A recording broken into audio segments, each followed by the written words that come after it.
Periscope Rural Artist Development.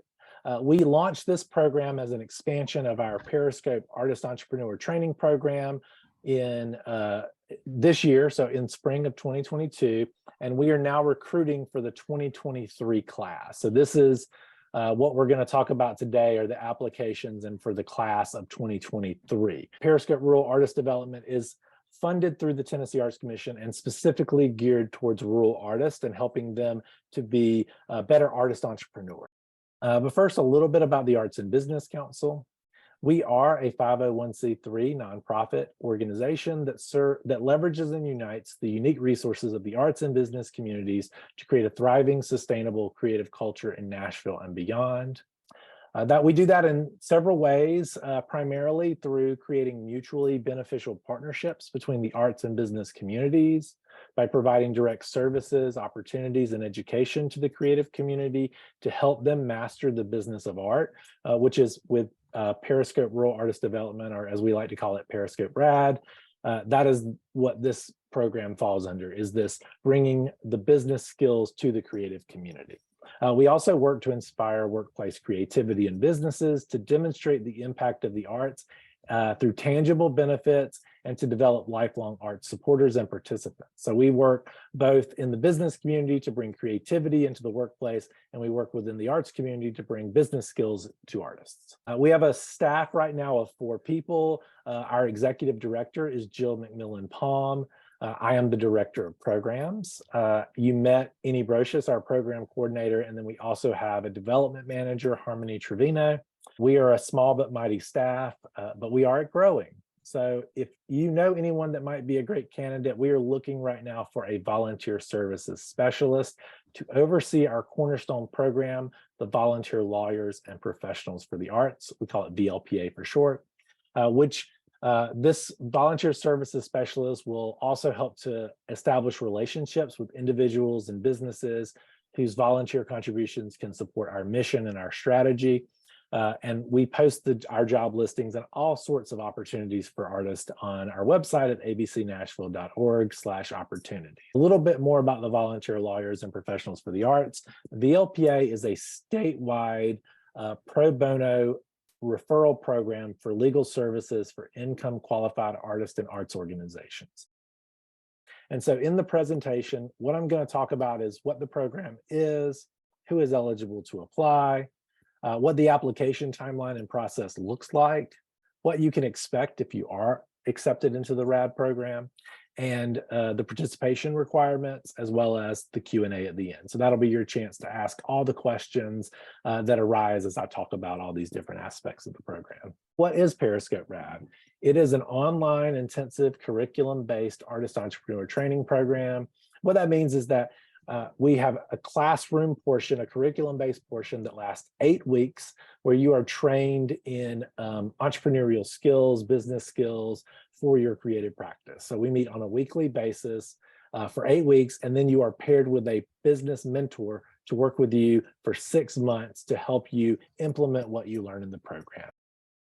The goal is to empower working artists in rural Tennessee to see their creative vision through an entrepreneurial lens. So who can apply? You must be a resident of Tennessee living in a rural county. You must also be a working artist, meaning that you are making work in any creative discipline. And it does not mean that that is your full-time profession. It means that you are making work and actively making work. You have an active creative practice. And then you must not be enrolled in a degree granting program. So if you are a student, an undergraduate student, a graduate student, we ask that you defer the program until you've completed your degree. The reason is that Periscope is a big time commitment. And so being able to do that and also maintain another full-time curriculum at an institution of higher learning is really difficult. So we ask that you not be a student, that you be a full-time working artist in your discipline. A little bit about the application process. We have an online application on our website. That's abcnashville.org/rad, RAD. In that application, you must complete the entire application and submit that through our website. And then you must also submit attachments. Those attachments include a resume or CV, which we ask to be 3 pages maximum and be sent to us in either Word or PDF format. Please, if you submit your application, please be sure to follow the formatting guidelines. It's very important. And then we ask, based on your discipline, that you submit work samples. So you don't have to submit all of these types of work samples, but if you are applying as an artist who is a visual artist, then we would want you to submit digital images of your work. If you are a literary artist and you're trying to work in that realm, or if you are a writer of any other sort, we would ask that you submit maybe a manuscript with 2 samples, 5 pages max. So not an entire book, but just a small snippet of your work, an example of your work. Same with audio and video, small samples, 5 minutes max. You can submit 2 of those. It can also be a combination of those. If you're an artist that works in multidisciplinary or multimedia, you might have a video of an installation that includes light and sound. You might have digital images of your work that show it in the context of the space. It can be a combination of any of these, but you do have to submit work samples that convey to us what your practice is and give us sort of a clear understanding as related to your application. And I say that to mean if you apply and you say, hey, I'm a visual artist and I'm applying as a visual artist, and then you submit just 2 manuscripts that are written that aren't really related to your visual art practice, then that wouldn't make for a very strong application. So whatever the way that you apply, you're going to talk about your creative practice and what kind of business you want to start with it, or how you want to grow your business. You want those samples to really reinforce what you write in that application. So think about that as well.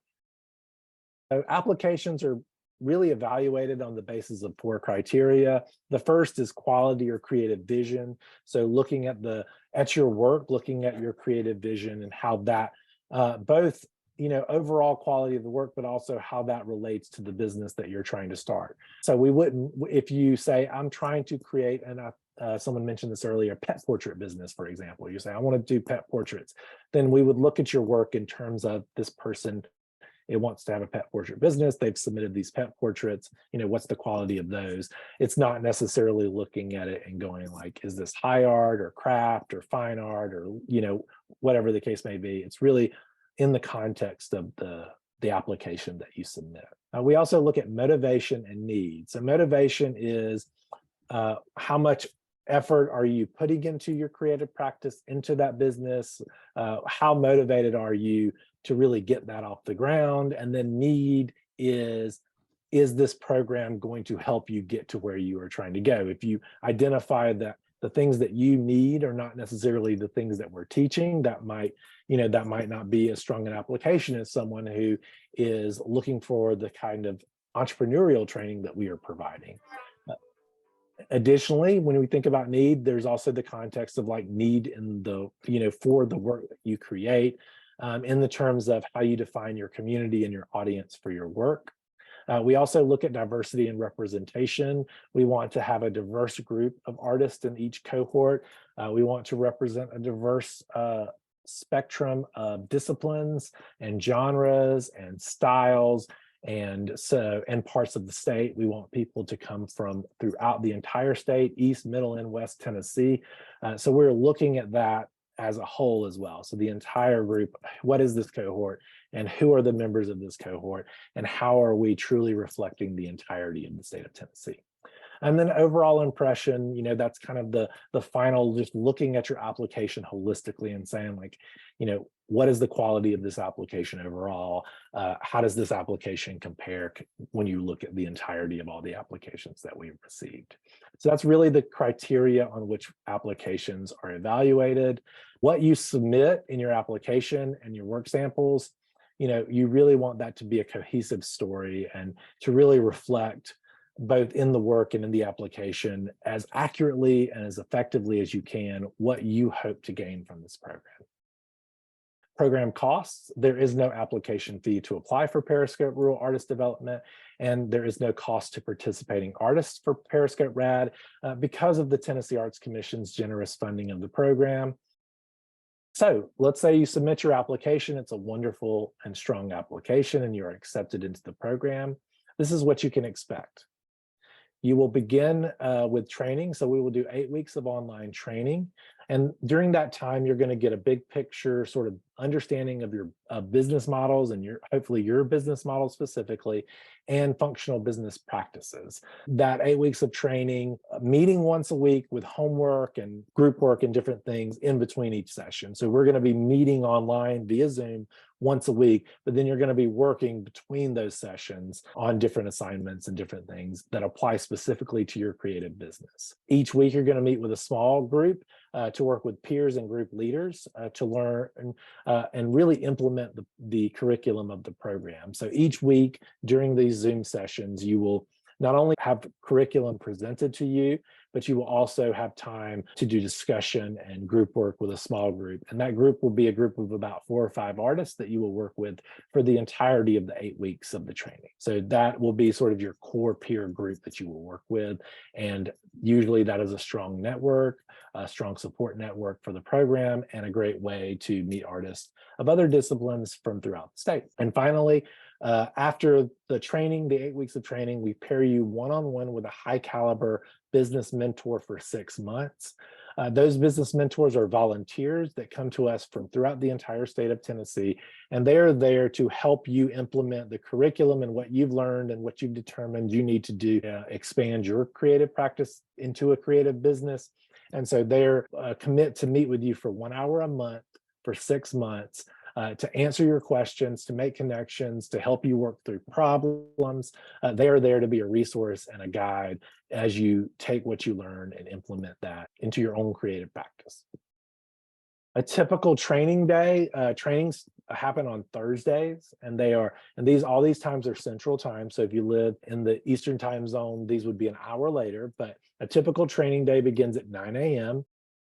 is a training session with the entire group together, learning from entrepreneurial leaders. So that's where we deliver the core entrepreneurship curriculum. After that, we break up into the breakout sessions with your small groups, working with your peers and your group leaders. And that's another hour and a half, about 10:30 to noon. We do breaks in between. So I say 9 to 10:30, but it might be that we break at 10:20 and then come back at 10:30 or 10:25. Usually there's a 5 to 10 minute break between each of these. But the second section of the day is those breakout sessions. And that is led, we have curriculum and we have the discussion prompts and all of that kind of predetermined to help walk you through the curriculum. And then each week we have a guest who comes in from noon to 1. That's sort of the final part of the day. It's a 1 hour lunch and learn. And that is led by different arts leaders, business professionals, and folks from around the entire state on different topics, special topics that are relevant to the cohort, that are relevant to artists living in rural communities specifically, and also and really the lunch and learns, they change each year based on who's in the program, and we sort of respond to the makeup of the class and what might be important for them to learn. We also look at feedback from previous cohorts and say, I really wish we had been able to dig in more on this topic. And so the lunch and learns are really the place where we add to the curriculum specifically based on this being the rural artist development cohort. And so each of those lunch and learns is from noon to 1 p.m. Central. And then that is a training day. It's a 4-hour training session once a week. We are at November 18th, the Periscope RAD information session, and then applications are due on December 4th at 11:59 p.m. Central Time. We'll notify artists the week of December 19th, and then January 26th, 2023, training begins on that Thursday and runs through March 16th. So that's every Thursday from January 26th to March 16th from 9 to 11 Central Time. After that last training session on March 16th, you are paired with your mentor, and you work from April to September for 6 months, 1 hour a month with your mentor. And then during the mentorship portion of the program, you also will develop your business pitch, which is just another way of saying putting together your business plan. And we'll talk a lot more about that in the program. One of the key sort of deliverables out of the program is that you will have written down a business pitch or business plan for your creative business. And so that business pitch is something that not only will you be able to write down, but you'll also be able to talk about effectively and succinctly. And so the pitch process helps you to be able to work through and do that. And then participation. So this is really important. And I emphasize this with every cohort that we work with. Well, we really ask that everyone participate fully in the program if you're accepted. The small group work, the full group sessions, all of that requires your active and full participation. So that's one of the reasons we ask people not be enrolled in another degree granting program. It's one of the reasons that we talk about sort of the time commitment about this in a lot of different ways. Going to be not only learning, but you're also going to be part of a peer learning group. And so you do have to be present and fully active and engaged in the program to really get the most out of it. And if you've taken that spot, I always say, like, you've been given the spot that someone else didn't give. You definitely want to make the most of it because someone else couldn't have that spot because you got it. When you apply, definitely pay close attention to all the dates on our website, all the times, understanding and making sure that you're going to be able to be available for all of that. Now, we certainly understand that things happen and life happens and some things are outside of our control, but we want everyone to go into this with the intention of participating as fully and completely as possible. All right. So that is it. We're going to jump into the Q&A now. My email address is up on the screen. You can email me, jharwell@abcnashville.org. I'm happy to answer any questions you may think of later. I will be out of town next week for Thanksgiving. So if you do email me next week, it probably will be the week after that you hear from me, but feel free to reach out if you do have questions. And then on here, you'll see that deadline again, December 4th, 11:59 p.m. Central Time. And then the website, abcnashville.org/RAD. That is where you can find the application. Also on there, you will see that there is a nomination form. So if you know another artist who should be enrolled in this program or should maybe check this out, you can nominate them and we will invite them to apply for the program. Now we'll jump right into the Q&A. But yeah, we'll start with Susan. Susan, what questions do you have? Referring to the time commitment, I understand about the Thursdays for 8 weeks. How much preparation, homework, hours-wise would you say is involved? Yeah, I would say that you're looking at about twice as many hours a week in terms of homework. Not that you're going to spend, so let's say you're in class 4 hours a week, you're probably going to spend 8 hours a week. But that does vary a lot depending on where people are. So it's not an exact science, and that's not to say that we're going to assign you 8 hours of homework, because the way that the homework is structured is you're really looking at your specific creative practice and applying things to it and thinking about it through the lens. So everybody's work is different. We don't give you some sort of theoretical creative practice or creative business that you're going to be thinking about. We're going to say, what are your goals for your business? How are you going to define your goals? How are you what does this mean? Who is the customer for your work? And kind of working through those. So it applies specifically to your practice, but what you're doing is you're taking what you learn in the curriculum and then you're saying, okay, well, how can I look at what I do through these lenses and work through that? And then in the group work, you'll kind of talk about your homework, talk about other things. But I say, you want to commit at least 8 hours a week to working on this program in your creative business. Thank you. Yeah, absolutely. Carol? So I consider myself to be in a rural county, but I don't know what your guidelines are. What do you call a rural county? Yeah, Krishna? Carol, this is Krishna. What county do you live in? I'm in Seviers, but I'm in Kodak, so Sevier County. Okay. Sevier County is considered one of our urban counties, not a rural. Okay. I'm sorry. I'm definitely rural, so I mean, I'm sorry everybody moved to Gatlinburg, but that's not. I know, Yeah. I know. Well, crud. Okay, that knocks me out. But Carol, I would be very tempted if I were you to put in your application explaining why you're in a urban county, but your city that you're in is rural. Okay. So I wouldn't say no. I would just say, don't give up on it if this sounds like something you really want. Okay, thank you. Mm-hmm. Thank you, Krishna. And I see Ann says Williamson County, Krishna, in the chat. And then Jan, I think you have your hand raised. So if you want to unmute yourself and ask the question. Williamson also is considered an urban county. So I would say the same thing I said to Carol. And with Williamson, I will mention, we will open applications for our Nashville cohort in January, and that will run after this program in 2023. So if that may be another alternative as well. So, depending on sort of your ability to commute in once a week, that in-person option does exist as well. Jan, what is your question? I found that little button. I'm just curious how many people are selected for the program and how many applications you expect to have. I don't know how many applications we're going to have, but I can tell you that we will have no more than 25 participants in a class. That is our max. So it'll be up to 25. Okay. And my goal is trying to get as many applications as possible. So that's what we're doing right now, is trying to market this to as many people as possible. We hope to have many more than that, but I couldn't give you a really firm number until because this is the first time we've done fully open applications for this for the RAD cohort. We've done it in Nashville. Nashville, I'll tell you, we've done it in Nashville for almost a decade now, and we average somewhere between 75 and 125 applications each time. This one, though, I think will probably skew a little bit lower than that, but it's statewide, so that could be, it could turn out to be even more applications. Thank you. Yeah, absolutely. Carol?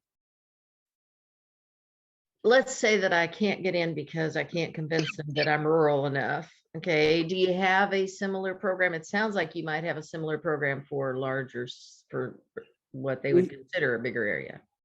So we have two versions of this program. We have one version that is but it's only based in Nashville. And so that's an in-person. And then we have this program through the Tennessee Arts Commission that is it's statewide and done online. And so those are the two versions. Krishna, I don't know how to raise my hand on this thing, but Unicoi, I'm on your Tennessee Arts Commission site under county demographics and I see information, but is Unicoi rural? Oh, Michelle, I'm so glad you're here. We exhibited Michelle's work, I think earlier this year or late last year. So I'm thrilled you're here, and I'm so excited to hear that you're being an artist full time. Yippee. And it just so happens, did you say you said Unicoi? Unicoi. Unicoi is rural. So Good. sign up. Very good. I think, Michelle, you said that you did a mural recently, and I'll be headed up in your area sometime soon through Thanksgiving. I just wondered if it's easily accessible and where I might find it. Oh yeah, it's right downtown. They built a farmer's market pavilion and they now have a map of the murals of downtown Johnson City. But it's in Johnson City. Yep. Oh, great. It's in Johnson City, and it's going right across from the farmer's market on the side of a restaurant called the Mid-City Grill. Oh yes, thank you so much. Thank you. If you are not in a rural county or you have questions about that, you can email us. If you live within Nashville, Davidson County, or the contiguous counties of Nashville, then you are eligible to apply for the Nashville cohort. That's kind of the area that we determine for greater Nashville. So that's the eligibility for that. If you do not live in a rural county and you're not within driving like that distance of Nashville, you can make a case that the place that you live is in fact rural, and we'll take that into consideration. You can also reach out to me if you have more questions about that, and I'd be happy to sort of see what we can do. Even if it is not this cohort, there might be other ways that we can support you. I don't want you to not feel like you can't get support because of that. So definitely reach out to me if you are unsure or you have questions or you don't feel like this is going to be the right place for you. There are other ways to get involved, and I'd love to connect on that as well. But yeah, I want to thank everybody again for being here. If you do not live in a rural county, definitely reach out to me. If you live in the Nashville or any of the contiguous counties, please consider applying for Periscope, the Nashville cohort. And you can email me or you can check it out on our website. and we will make sure that we notify you when those applications open. If you're interested in applying for RAD and you get on the website and you get into the application, you have questions about that, feel free to email us and ask questions about the application. We want your application to be as strong as possible, so we are happy to answer any questions, give any sort of feedback that we can. If you know someone who should be applying for this program, please nominate them. And if you know someone who should apply for Periscope in Nashville, nominate them as well. But otherwise, thank you all. Thank you for your interest in the program, and have a great weekend. Have a great Thanksgiving next week. And hopefully we will get applications from you very soon.